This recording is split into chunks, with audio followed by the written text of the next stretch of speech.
Guys welcome back in a new video. तो guys जैसा कि आपको पता है हम मेडिसिनल केमिस्ट्री स्टार्ट कर चुके हैं ऑलरेडी। तो इसमें हमारा कुछ टॉपिक्स कवर हो चुके हैं एंड कुछ आज कवर होने वाले हैं। तो सबसे पहले बात करते हैं कि हमने क्या देख लिया है और क्या देखने वाले हैं। तो ये यूनिट नंबर 1 है। इसमें दो चैप्टर होते हैं हमारे, anti histaminic agent and second हमारा एंटी न्यूप्लास्टिक एजेंट। तो चैप्टर 1 जो है anti histaminic agent already cover हो चुका है एंड ये एंटी न्यूप्लास्टिक एजेंट ये हमारा रन हो रहा था यानी कि चल रहा था। तो इसमें हमने क्लासिफिकेशन देखा था, तो 5 कैटेगरी का इसका क्लासिफिकेशन था। तो सबसे पहली कैटेगरी जो होती है हमारी एल्काइलिटिक एजेंट, वो हम ऑलरेडी डिस्कस कर चुके हैं प्रीवियस वाली वीडियो में। तो आज हम इसकी सेकंड वाली कैटेगरी देखने वाले हैं जो कि थी हमारी एंटी मेटाबोलाइट। तो एंटी मेटाबोलाइट में भी हमारी 3 कैटेगरी आ जाती हैं, जैसा कि आपको पता होगा अगर आपने क्लासिफिकेशन देखा होगा। तो 3 कैटेगरी थी हमारी इसमें, फॉलेट एंटागोनिस्ट, सेकंड थी प्यूरिन एंटागोनिस्ट, थर्ड थी हमारी पायरिमिडीन एंटागोनिस्ट। ठीक है, तो तीनों कैटेगरी में हम देखने वाले हैं पूरे को। इसमें जो 2 ड्रग्स हमारी मर्कैप्टोप्यूरिन और मेथोट्रेक्सेट, तो दोनों की सिंथेसिस भी हमको देखनी होगी इसमें, क्योंकि स्टार मार्क है। एंड ये जो बाकी ड्रग है उनका भी हम structure, mode of action, uses देख लेंगे इसी वीडियो में। तो मतलब एंटी मेटाबोलाइट आज कंप्लीट हो जाएगा एंड नेक्स्ट वीडियो में हम इन तीनों को एक साथ कवर कर लेंगे। ओके, तो चलिए स्टार्ट करते हैं। एंटी मेटाबोलाइट क्या होते हैं हमारे, पहले वो समझते हैं बेसिक वाली।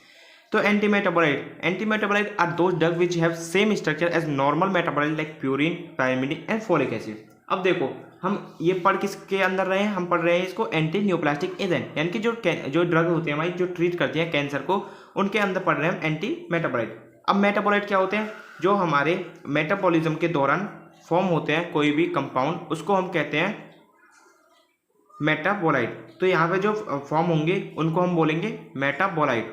ओके, तो मेटाबोलाइट बहुत जरूरी होते हैं डीएनए और आरएनए को रेप्लिकेशन कराने में। ठीक है, तो अब आपने जैसे पढ़ा होगा डीएनए का स्ट्रक्चर, आरएनए का स्ट्रक्चर, तो वहाँ पर कुछ हमारे यही मेटाबोलाइट्स होते हैं, लाइक फोलेट हो गया, फॉलिक एसिड जो होता है, फॉलिक एसिड हो गया, प्यूरिन हो गया, पायरिमिडीन हो गया। तो ये स्ट्रक्चर में जुड़े रहते हैं डीएनए और आरएनए के। तो बहुत ही ज़्यादा, अब देखो यहाँ पर ये लाइन लिख रही है जैसे these metabolite work on precursor in the synthesis of DNA और आरएनए। तो डीएनए और आरएनए की सिंथेसिस में ये एक एज अ प्रीकर्सर वर्क करते हैं। अब प्रीकर्सर आपने फार्माकोग्नोसी में पढ़ा होगा, प्रीकर्सर क्या होता है। तो प्रीकर्सर हमारे ऐसे सब्सटेंस, ऐसे कंपाउंड होते हैं जो किसी भी रिएक्शन को स्टार्ट कराते हैं। मतलब ये डीएनए और आरएनए की सिंथेसिस को स्टार्ट कौन कराएगा, यही मेटाबोलाइट स्टार्ट कराएंगे हमारी।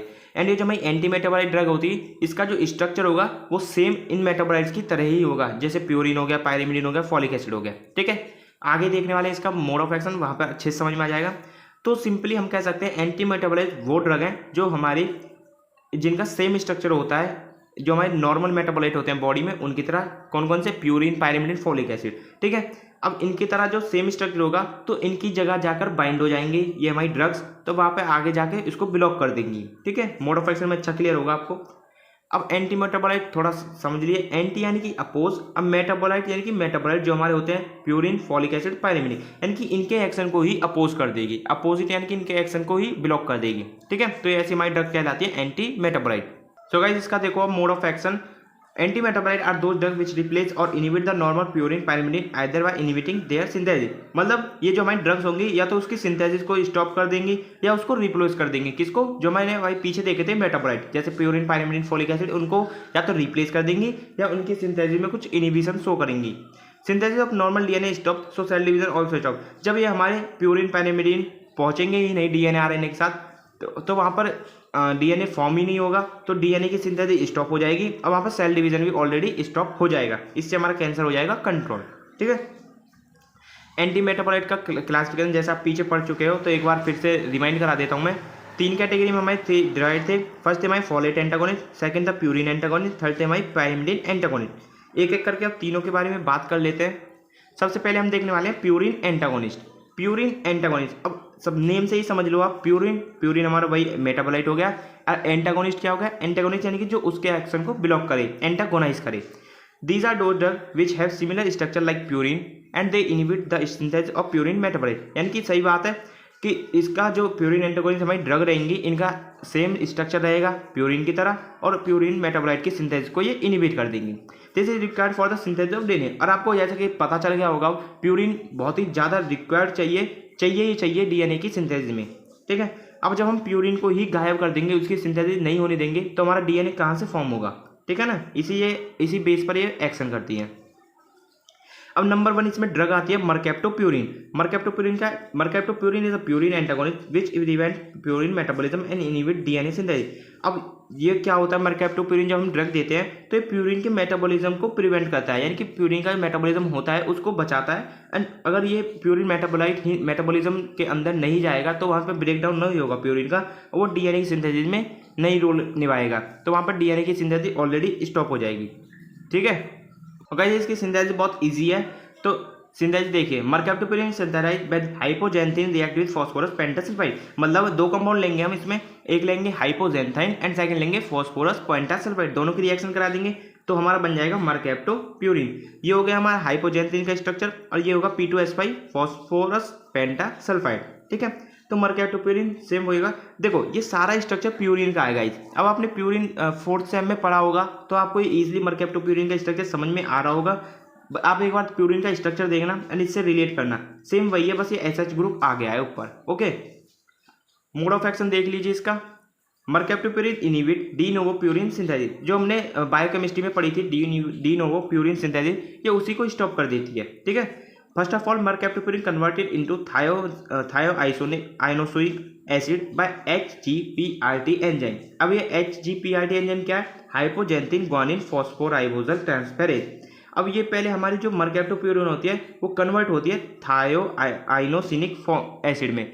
तो जो हमारी मरकैप्टोप्यूरिन है ये हमारी इनएक्टिव फॉर्म में हम देते हैं इसको। अब ये बॉडी में जाएगी तो ये एक्टिव फॉर्म में कन्वर्ट होगी, किसके द्वारा, HGPRT एंजाइम के द्वारा, किसमें, थायोआइनोसिनिक एसिड में। अब ये थायोआइनोसिनिक एसिड बनाए, ये इनहिबिट कर देगा conversion of inosinic acid into xanthylic acid and adenylic acid. अब देखो प्यूरिन के बनने के लिए सबसे दो रिक्वायर्ड कंपाउंड चाहिए हमको, जेंथाइलिक एसिड और एडेनाइलिक एसिड। अब ये आते कहाँ से, ये आते हैं आइनोसिनिक एसिड से। अब जब आइनोसिनिक एसिड कन्वर्ट होता है किसमें, जेंथाइलिक एसिड और एडेनाइलिक एसिड में, तो हमारे बनते हैं प्यूरिन। अब ये जो कंपाउंड बनाया थायोआइनोसिनिक एसिड, ये इनहिबिट कर देगा सिर्फ इस आइनोसिनिक एसिड को। अब जब ये आइनोसिनिक एसिड ही स्टॉप हो जाएगी इसकी सिंथेसिस, ये बनेगा ही नहीं, तो वहाँ पर जेंथाइलिक एसिड और एडेनाइलिक एसिड भी नहीं बनेंगे। ठीक है, तो इसका मोड ऑफ एक्शन आया समझ में। मतलब हम मरकैप्टोप्यूरिन पहले इनएक्टिव फॉर्म में दे रहे हैं तो ये बॉडी में जाके एक एक्टिव फॉर्म में चेंज हो रही है, जो कि हो रही है थायोआइनोसिनिक एसिड में। अब थायोआइनोसिनिक एसिड किसके द्वारा बनता है, वो बनता है HGPRT एंजाइम, जो कि हाइपोजेंथिन ग्वानिन फॉस्फोराइबोजल ट्रांसफर एंजाइम के द्वारा। अब ये थायोआइनोसिनिक एसिड, तो मैं आपको थोड़ा समझा देता हूँ एक बार। देखो जो प्यूरिन होते हैं हमारे, वो बनते किसके कन्वर्जन से है, वो बनते हैं यहाँ पर ये आइनोसिनिक एसिड के द्वारा। अब ये आइनोसिनिक हमारी बॉडी में ऑलरेडी प्रेजेंट होता है, तो ये दो कंपाउंड में टूटता है, एक होता है एडेनाइलिक एसिड और जेंथाइलिक एसिड। तो ये दो कंपाउंड में टूटेगा। अब ये दो कंपाउंड आगे फर्दर रिएक्शन करेंगे और ये हमारे बनेंगे प्यूरिन। अब जो हम मरकैप्टोप्यूरिन ड्रग दे रहे हैं वो जो हमारे ये आइनोसिनिक एसिड है उसको ही जाकर रोक देगा। ठीक है, उसको ही जाकर रोक देगा, तो ये फर्दर एडेनाइलिक और जेंथाइलिक एसिड नहीं बनेंगे, तो इससे हमारी प्यूरिन की सिंथेसिस स्टॉप हो जाएगी। एंड प्यूरिन की सिंथेसिस स्टॉप हो गई तो हमारी डीएनए भी नहीं बनेगा एंड सेल डिवीजन वहाँ पर नहीं होगा, डिक्रीज हो जाएगा। तो ये था हमारा इसका मोड ऑफ एक्शन। नेक्स्ट है इसका यूजेज देख लेते हैं। Mercaptopurine is primary use to treat acute leukaemia, जो मैं एक्यूट ल्यूकेमिया यानी कि ब्लड कैंसर होगा उसको ट्रीट करेगी। Also have immunosuppressive property and it is use to treat autoimmune disease. अब ये जो हमारी ऑटो इम्यून डिजीज होती है उसको भी ये ट्रीट करती है, कौन, मरकैप्टोप्यूरिन। और नेक्स्ट ड्रग आती है हमारी थायोग्वानिन। तो थायोग्वानिन भी वही सेम स्ट्रक्चर होगा, ग्वानिन की तरह एक थायो ग्रुप आ जाएगा सिर्फ S। तो ये पूरा ग्वानिन का स्ट्रक्चर है, ये आप ऑलरेडी पढ़ चुके हो। तो इसका मोड ऑफ एक्शन वही सेम सा होने वाला है थोड़ा थोड़ा। It is also an analogue of purine. First of all thioguanine converted into its active form. तो मतलब ये जो ड्रग्स हैं हम इनको इनएक्टिव फॉर्म में देते हैं और ये बॉडी में जाके एक एक्टिव फॉर्म में कन्वर्ट होती हैं। तो ये थायोग्वानिन की एक्टिव फॉर्म क्या है, थायोग्वानिलिक एसिड। तो ये इसकी एक्टिव फॉर्म है। अब ये किसकी मदद से बनी है, HGPRT एंजाइम, जो हमने पीछे देख लिया था। Okay, further thioguanylic acid inhibit the synthesis of guanine nucleotide. अब ये जो हमारी ग्वानिन न्यूक्लियोटाइड बनने हैं, इनकी मदद से हमारे बनते हैं ये जेंथाइलिक एसिड वगैरह, इनको ही ये स्टॉप कर दे। ये थायोग्वानिलिक एसिड सिंथेसिस को स्टॉप कर देगी ग्वानिन न्यूक्लियोटाइड की। अब जब ये ग्वानिन न्यूक्लियोटाइड नहीं बनेगा तो हमारे ये फर्दर जेंथाइलिक एसिड, आइनोसिनिक एसिड ये भी नहीं बनेंगे। ओके, अगर ये ही नहीं बनेंगे तो हमारा वहाँ पर ग्वानिन बनेगा ही नहीं। अब ग्वानिन नहीं बनेगा तो डीएनए स्टॉप हो जाएगा, वहाँ पर डीएनए की सिंथेसिस स्टॉप हो जाएगी। ओके, यूजेस इसका वही हो जाएगा, नॉन लिम्फोब्लास्टिक ल्यूकेमिया को ट्रीट करता है, मतलब कैंसर वगैरह को ही ट्रीट करेगा। थर्ड ड्रग आती है इसमें एजाथायोप्यूरिन। एजाथायोप्यूरिन ड्रग आप देख लीजिए, एजा यानी कि वही नाइट्रोजन आ जाएगा इसमें, स्ट्रक्चर आप थोड़ा समझ लीजिए। इसका मोड ऑफ एक्शन समझिएगा, azathioprine antagonise purine metabolism and inhibit the synthesis of DNA RNA and protein, मतलब प्यूरिन के मेटाबॉलिज्म को ही इनहिबिट कर देगा। Further inhibit intracellular metabolism and cell division, फिर आगे आपको पता है सेलुलर का मेटाबॉलिज्म भी इनहिबिट होगा और सेल डिवीजन तो होगा ही नहीं फिर, ठीक है। यूजेस इसके वही इम्यूनोसप्रेसेंट की तरह एक्ट करेगा। एंड जो ऑर्गन ट्रांसप्लांट होते हैं हमारे, ऑर्गन ट्रांसप्लांट जब ऑर्गन के बदलवाते हैं तो उसमें भी काफ़ी बड़ा रोल देता है ये इम्यूनोसप्रेसेंट की तरह। And organ rejection like kidney, जो हमारे ऑर्गन रिजेक्शन एक ऑपरेशन होता है उसमें भी काफ़ी बड़ा रोल होता है इसका। ऑल्सो ट्रीट र्यूमेटॉइड आर्थराइटिस और कोलाइटिस, जो हमारी र्यूमेटॉइड आर्थराइटिस डिजीज होती है, कोलाइटिस जो कोलोन में इन्फ्लामेशन होती है उसको भी ट्रीट करती है। कौन? एजाथायोप्यूरिन। ओके, तो हमारी फर्स्ट कैटेगरी की ड्रग कंप्लीट होती है। अब देखते हैं सेकंड कैटेगरी जो कि हमारी फॉलेट एंटागोनिस्ट। तो फॉलेट एंटागोनिस्ट बात करते हैं अब इसको। तो फॉलेट एंटागोनिस्ट नाम से ही समझ गए होंगे, जो फॉलिक एसिड के एक्शन को इनहिबिट करे, यानी कि उसकी सिंथेसिस को इनहिबिट करे या उसके मेटाबॉलिज्म को इनहिबिट करे। Folic acid is necessary for synthesis of purine, thymine and amino acid. अब ये फॉलिक एसिड जरूरी कहाँ होता है? ये प्यूरिन और थायमिन और थायमिडीन और एमिनो एसिड जो होते हैं हमारे, उनकी सिंथेसिस में काफ़ी बड़ा रोल निभाता है फॉलिक एसिड। और जब हम इसको फॉलिक एसिड को ही इनहिबिट कर देंगे तो आगे प्यूरिन थायमिडीन ये बनेगा ही नहीं, ठीक है। तो इसलिए हम फॉलेट एंटागोनिस्ट भी यूज़ करते हैं कैंसर को ट्रीट करने में। इसकी ड्रग्स देखते हैं एक करके। फर्स्ट ड्रग आती है इसमें मेथोट्रेक्सेट। मेथोट्रेक्सेट की हमको सिंथेसिस भी देखनी है। तो methotrexate is an antineoplastic agent which inhibit the formation of tetrahydrofolate that required for purine synthesis. अब जो हमारी मेथोट्रेक्सेट होगी ये हमारी सिंपली इनहिबिट करेगी टेट्रा हाइड्रोफोलेट को, जो कि काफ़ी बड़ा रोल निभाती है प्यूरिन की सिंथेसिस में, ठीक है। तो मेथोट्रेक्सेट सीधे टेट्रा हाइड्रोफोलेट को रोक देगी, इसको बनने ही नहीं देगी। अब जो ये कहाँ यूज होता है? ये हमारा यूज होता है प्यूरिन की सिंथेसिस में। अब जब प्यूरिन सिंथेसाइज नहीं होगा तो डीएनए भी सिंथेसाइज नहीं होगा, ठीक है। मोड ऑफ एक्शन समझ लो इसका। Methotrexate by inhibiting the formation of tetrahydrofolate by inhibiting dihydrofolate reductase enzyme. अब एक एंजाइम होता है हमारा डाइहाइड्रोफोलेट रिडक्टेज एंजाइम। अब जो डाइहाइड्रोफोलेट रिडक्टेज एंजाइम होता है ये ही हमारा कन्वर्जन, ये हमारा फॉर्मेशन कराता है टेट्राहाइड्रोफोलेट का। अब जब हम इस एंजाइम को ही इनहिबिट कर देंगे तो ये कंपाउंड हमारा बनेगा ही नहीं, ठीक है। तो यही होता है इसका मोड ऑफ एक्शन। समझिए थोड़ा ग्राफ की मदद से। पहले फॉलिक एसिड है, फॉलिक एसिड हम इसको देंगे बॉडी में तो बॉडी में एक्टिव फॉर्म में जाकर कन्वर्ट होगा। एक्टिव फॉर्म क्या है इसकी? डाइहाइड्रोफोलिक एसिड, ठीक है। अब गाइस ये जो हमारा डाइहाइड्रोफोलिक एसिड बना है वो डाइहाइड्रोफोलेट रिडक्टेज की मदद से ये बनाता है हमारा टाइड्रोहाइड्रोफोलिक एसिड, ठीक है। तो ये बनेगा, इसकी मदद से हमारा प्यूरिन बनेगा। बट जो हमारी ड्रग होती है जैसे मेथोट्रेक्सेट है, ये सिर्फ इसी एंजाइम को इनहिबिट कर देते हैं जो कि डाइहाइड्रोफोलेट रिडक्टेज। अब जब ये एंजाइम ही इनहिबिट हो जाएगा तो वहाँ पर हमारा जो प्यूरिन की सिंथेसिस होगी वो भी स्टॉप हो जाएगी, ठीक है। तो सिर्फ मेथोट्रेक्सेट का वर्क होता है डाइहाइड्रोफोलेट रिडक्टेज एंजाइम को इनहिबिट कराना, ओके। अब इसकी सिंथेसिस देख लो आप। इसमें हम सबसे पहले एक कंपाउंड लेते हैं tetra amino pyrimidine. Tetra amino pyrimidine ये होगा, ठीक है। टेट्रा यानी कि 4 अमाइनो, यानी कि 4 अमाइनो ग्रुप होंगे किसमें? पायरिडीन रिंग में। डाइब्रोमो प्रोपेनोएल्डिहाइड, तो यहाँ पर एक कंपाउंड होता है डाइब्रोमो प्रोपेनोएल्डिहाइड।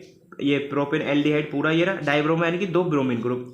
एंड एक कंपाउंड होता है हमारा disodium para methyl amino benzoyl glutamate. ये पूरा हमारा ये एक कंपाउंड है disodium para methyl amino benzoyl glutamate, okay. अब इन तीनों को रिएक्ट कराते हैं लाइम वाटर के साथ, तो ये पूरा हमारा एक स्ट्रक्चर बन के आता है जो कि होता है मेथोट्रेक्सेट। तो ये तीनों सिंपल हो जाते हैं, एडिशन रिएक्शन शो कर देते हैं, तीनों आपस में जुड़ जाते हैं, बनाते हैं हमारे मेथोट्रेक्सेट। यूजेस देख लो इसके। यूजेस क्या है इसके? To treat cancer of women uterus, and जो हमारी वुमेन में यूट्रस होता है उनमें जो कैंसर होता है उसको ल्यूकेमिया को ट्रीट करेगा, लंग कैंसर को ट्रीट करेगा, ब्रेस्ट कैंसर को ट्रीट करेगा। जो भाई स्किन पर रैसे झुर्रिया आ जाते हैं उसको भी ट्रीट करता है। और also act as a immunosuppressant, यानी कि इम्यूनोसप्रेसेंट की तरह भी एक्ट करेगा। अब गाइस हमारी एंटी मेटाबोलाइट के अंदर third category and last category आती है पायरिमिडीन एंटागोनिस्ट, यानी कि जो पायरिमिडीन की सिंथेसिस को ही एंटागोनाइज कर दे, उसकी जो सिंथेसिस हो रही है उसको ही इनहिबिट कर दे, वो हमारे होते हैं पायरिमिडीन एंटागोनिस्ट ड्रग। तो pyrimidine antagonist are the analogue of pyrimidine which inhibit thymidylate synthesis enzyme.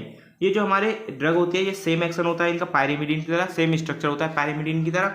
अब ये इनहिबिट क्या करेंगे? इनहिबिट करती है ये एक एंजाइम को थायमिडाइलेट सिंथेसिस। जो ये एंजाइम होता है यही हमारा कन्वर्जन करता है डीऑक्सी यूरिडिलिक एसिड को थायमिडाइलिक एसिड के अंदर। अब ये थायमिडाइलिक एसिड क्या होता है, this is used as monomer in DNA. अब इसकी ही मदद से हमारा डीएनए बनता है, ठीक है। तो जब ये जो थायमिडाइलिक सिंथेसिस होगा ये हमारे एंजाइम को स्टॉप कर देगा, कौन, पायरिमिडिन एंटागोनिस्ट। तो वहाँ पर जो ये थायमिडाइलिक एसिड बनेगा वो भी नहीं बनेगा। अब ये नहीं बनेगा तो हमारा डीएनए नहीं बनेगा, डीएनए नहीं बनेगा तो हमारी सेल डिवीजन स्टॉप हो जाएगा, ठीक है। तो सिर्फ पायरिमिडिन एंटागोनिस्ट का वर्क होता है ये वाला थायमिडाइलेट सिंथेसिस एंजाइम को स्टॉप कराना है, इसकी इनहिबिट कर देना है इसकी सिंथेसिस को ही, ठीक है। तो फर्स्ट ड्रग आती है इसके अंदर हमारी फ्लोरो और यूरासिल। फ्लोरो यूरासिल यानी कि यूरासिल का जो स्ट्रक्चर है उसमें एक फ्लोरो ग्रुप आ जाएगा, ये वही स्ट्रक्चर होगा। मोड ऑफ एक्शन यही जो ऊपर अभी बता दिया मैंने। यूजेस क्या है, to treat anal cancer, breast cancer, stomach cancer, pancreatic cancer, सबको ट्रीट करेगा। Also use topically to skin disease, यानी कि जो स्किन डिजीज वही रेडनेस, रैशेज वगैरह हो जाते हैं उसको भी ट्रीट करता है। सेकंड ड्रग आती है हमारी फ्लोक्सोयूरिडीन। अब फ्लोक्सोयूरिडीन का स्ट्रक्चर थोड़ा कॉम्प्लिकेटेड है, देखना है देख लो, नहीं तो कोई दिक्कत नहीं है इसमें। मोड ऑफ एक्शन वही सेम हो जाएगा इसका जो ऊपर बता दिया है अभी। अब यूजेस देख लो, यूजेस वही कोलन कैंसर को ट्रीट करेगा, किडनी कैंसर को ट्रीट करेगा और स्टोमक कैंसर को ट्रीट करेगा। थर्ड एंड लास्ट ड्रग आती है भाई साइट्राबिन। साइट्राबिन वही थोड़ा सेम फ्लोक्सोयूरिडीन के पीछे वाले के स्ट्रक्चर के ही सेम होगा। मोड ऑफ एक्शन, इसका मोड ऑफ एक्शन थोड़ा अलग हटके है, देख लो इसको। It's action is not completely understood but it believe that it act by inhibition of DNA polymerase. तो इसका अभी कंप्लीटली जो मोड ऑफ एक्शन है वो अंडरस्टूड नहीं है, मतलब समझ में नहीं आया है, बट हम इसको मानते हैं कि ये डीएनए पॉलीमरेज को ही इनहिबिट कर देती है, ओके। यूज इसके वही ट्रीट ल्यूकेमिया यानी कि ब्लड कैंसर को ट्रीट करेगा। सो गाइस ये हमारी सेकंड कैटेगरी की ड्रग जो थी एंटी मेटाबॉलाइट, ये सारी ड्रग हम कंप्लीट कर चुके हैं आज। अब नेक्स्ट वीडियो में तीनों एक साथ कंप्लीट कर देंगे, ठीक है। तो आई होप वीडियो लेक्चर समझ में आया होगा। अब देखो ये आपको पता है कितना लंबा लेंथी सिलेबस है यहाँ पर मेडिसिन केमिस्ट्री का, तो एक एक ड्रग की सिंथेसिस देखना या फिर उसका स्ट्रक्चर देखना आपके बस की बात नहीं है, मेरी बस की बात नहीं है, ठीक है। तो जो मैं बताते चल रहा हूँ इंपॉर्टेंट सिर्फ उसको करिए आप, ओके। ऐसा नहीं है कि सबका मैं बताऊंगा तो सबका, क्योंकि सिलेबस हमको कंप्लीट करना है, बट जो मैं ज़्यादा इंपॉर्टेंट बताता हूँ सिर्फ आप उसको करिए, ओके ना। एंड लास्ट में हम इंपॉर्टेंट सीरीज तो चलाएंगे ही, उसमें आपको और बेहतरीन समझ में आ जाएगा। तो नोट्स चाहिए तो हमारे टेलीग्राम ग्रुप या व्हाट्सएप ग्रुप किसी को भी ज्वाइन कर सकते हैं आप। एंड तब तक के लिए बाय बाय, टेक केयर।